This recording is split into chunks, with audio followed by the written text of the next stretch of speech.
Tā Aivars Ābols pie mums atnāca kā pusaudzis jau 71. gadā, kas bija zelta mopēda sacensību dzimšanas gads. Tās tagad ir ļoti populāras sacensības un nacionālā tautas motorizācijas kultūra tradīcija, kādas nav nekur citur pasaulē. Aivars piedalījās Rīgas, tas ir Bieriņa motosporta skolas sacensībās PSRS čempionātā starp citu republiku sporta skolām. Un mūsu Bieriņa motosporta skola uzvarēja šīs skolas pēc vairāku gadu sīvām cīņām. Tā kā viņa biogrāfija ļoti saistīta ir ar visu šo kustību. Un pēc tam Aivars pats kļuva par vadītāju pusauģu motosporta pulciņiem. Lielākoties viņi nodarbojās ar mopēdiem. Un tādā veidā viņš arī izauga par ļoti spēcīgu praktiķi un turpināja savus gaitas kā Bieriņa motoklubā, tā arī Bieriņa motoklubā Mārupas teritorijā. Uz viņa rīkoto mini-motokrosu, ko rīko Mārupas pašvaldība, sabrauc visu kaimiņu valstu dalībnieku. Viņš bērnu vidē ir savējais. To ir izteikts viss, var sakot. Aivar jau tā tieši netieši jau kopš agriem jaunības laikiem, jo kā nekā motosportisti visi mazāki, lielāki, mazāki, bet visi kopā ir bijuši. Un 2001. vai kad tad mēs sākam attīstīt, izlēmām, ka zeme ir, ko tur balanss audzēs, un tad vismaz, lai puikas mācās braukt, vismaz kaut kāds labums. Tā tik tālu esam izauguši, ka jau tagad vairākus gadus jau Mārupas komanda Bieriņa ir vadošā republikā. Aivars Ābols ir darba roķis, labs treneris. Audzina jaunatni, tas ir liels ieguldījums, kad bērnus vismaz nostājas uz ceļa, uz pareizā ceļa un saprot, ar kādu reālā dzīvi tie bērni. Vairs nav kompjūteru spēlītes, ka var piepirkt 10 dzīvības klāt un braukt tālāk. Un arī neizaugt tur lieli sportisti paliek.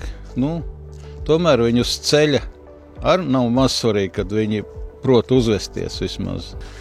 Jā, Aivars bija mans pirmais treneris. Spilgtākā atmiņa, ko es tieši arī padomāju par to mazliet, ir tas, kad bija 2 vai 1 gada periods, kad, tā var teikt, tēvs vēlējās, lai es nesēžu mājās un neskatos televizoru tik daudz, un sarunāja, kad es ar Aivaru tieši vasarā, kad man ir vasaras brīvlaiks, mēs braucām treniņus šajā pašā Vilciņu mototrasē no pirmdienas līdz piekdienai katru rītu. Aivars brauca pie manis, man pakaļ savāca man no mājām, un mēs braucām treniņu katru rītu šajā mototrasē. Tajā vasarā es pavadīju ļoti, ļoti daudz laika uz motociklu kopā ar Aivaru. Tad, es domāju, tā ir tāda spilgtākā atmiņa, kas man izlacās uzreiz to, ka tiešām mēs pavadījām, es domāju, vairāk laika ar Aivaru nekā ar savu tēvu, un tajā vasarā tā ir tāda spilgtākā. Kas Aivaram ir tāda lieta, ko viņš man ir vairākas reizes teicis. Es arī piekrītu tam, ir tas, ka kā ļoti daudz, tīpaši mūsdienās runā to, ka braucot motociklu jābūt tādam perfektam stilam, tev jābrauc ir ideāli, jāmācās no citiem, kā tieši ideāli to darīt. Viņš vienmēr ir teicis, ja tu brauc ātri, tad tas nav nozīmīgi to, cik tu smuki brauc un cik tev elkoņi stāv augšā. Galvenais, lai tu brauc ātri. Tad es domāju, tā ir tāda lieta, kas man vienmēr paliks atmiņā. Un, arī tās lietas, ko mēs mācījāmies, visi pamati, ko viņš māca visiem audzēkņiem, ir īpaši jaunajiem, tieši ne tik daudz pat trasi braukt braucienus, bet vairāk šos elementus, kā vienu līkumu izņem, un pa to vienu līkumu var braukt kaut vai pusstundu. Un tas joprojām man pat arī pagājušajā vasarā, kad es ar viņu trenējos kopā, joprojām mēs pie tā strādājām, kad pusstundu vienā līkumā mēs stāvējām un pie tā strādājām. Tad es domāju, tas man paliks arī vienmēr, kad pamati ir vissvarīgākie. Es domāju to, kad es novēlētu viņam, lai viņam viss izdodās tā, kā viņam ir izdevies līdz šim. Es domāju, viņš vienkārši darīs ideālu darbu.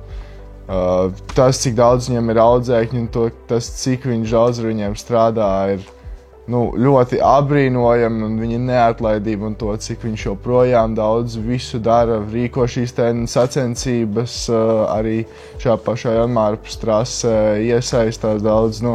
Tas ir ļoti, es to apbrīnoju, un es domāju, es vienkārši novēlu viņam turpināt darīt to, ko viņš ir darījis līdz šim. Īsts latvietis, uzvārds Ābols, vārds Aivars ir tīri saistīts. Nav ar Ameriku, ne ar lielo pilsētu Ābolu, ko mēs zinām, kas ir pāri pa okeānu pusē. Bet, esam pats rīdzinieks tīrākais. Mārupē esam dzīvojis, mācījies Mārupas sākuma skolā, kas ir kur tagad jaunā vidusskola skaties pa loku, kā viņi cēl, ieeļu skaitīja, nevis matemātiku mācījos. Tur varēja redzēt, kā to skolu būvē. Ar motosportu sākt no 69. gada, izgāju tieši veco skolu, kur lika mazgāt motociklus, visu kaut ko. Un tad 86. gadā sāk kā treneris strādāt. Un Bieriņu motogrupu atjaunoja 1203. gadā. Viņš dibināts 58. gadā, kad es piedzimu, tad arī motogrupu nodibināja. Kad atjaunoja, parādījās puiši no Mārupes, arī tas pats Modrs Ļaviņš zemes īpašnieks, vēl veciem sportistiem nebija kur braukt. Viņš te piedāvāja, un mēs to Modru izveidojam, to trasīti. Pirmie izaicinājumi bija, piemēram, ja mēs ņemam tādu Latvijā slavenu braucēju Māru Rupēku, viņa tēvs man ievilka lielajā sportā. Viņš man treneris bija. Un tagad Mārs Rupēks, es arī trenēju viņu, viņš tagad jau pasaulē Blakstvāģos 3. bija. Un no turien sāk lielais sports, kā var teikt. Tāda zelta mopēs, un man patīk bērni, patīk, kad viņi, tusiņš, viņi skraida, nodarbojas, jo viss saka, ka te šī sacīsies, kad ir mini motocross, šausmīgi laba atmosfēra, kas nav lielajās sacīsies. Ja es viņiem ļauju skraidīt, ņemties, spēlēt bumbas ar riteņiem, viņi jūtās brīvi.